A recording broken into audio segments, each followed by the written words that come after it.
Produkce společnosti CS Beton představuje velmi širokou paletu výrobků.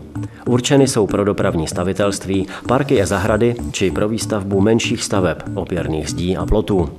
Předpokladem jejich vysoké kvality a dlouhé životnosti je kvalita betonové směsi a její dokonalé zhutnění.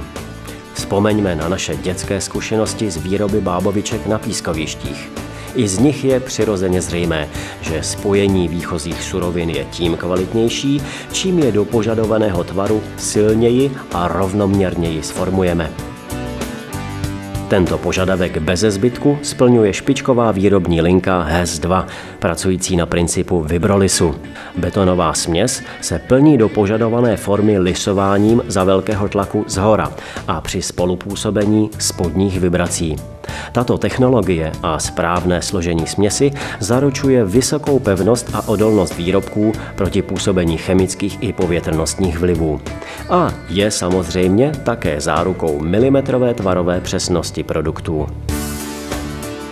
Dodrženy však musí být také požadavky na zrání betonu. Proto součástí hlavní produkční linky HES 2 je i speciální vyzrávací skladové hospodářství. Manipulační a zásobníkový systém jsou plně automatizované, takže je manipulace s produktem jen ta nejnutnější. Zrání betonu potřebuje především klid a správnou vlhkost a teplotu. Po uplynutí potřebného času zrání se o překládání výrobků z řetězového dopravníku na palety velmi šetrně stará manipulační poloautomat na portálovém jeřábu.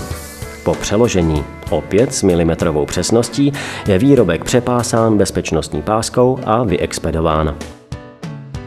Buď to jeho cesta pokračuje do dalšího provozu na povrchovou úpravu, nebo, jako v tomto případě těchto obrubníků, míří do venkovního skladu, kde bude dozrávat a čekat na odvoz na místo určení.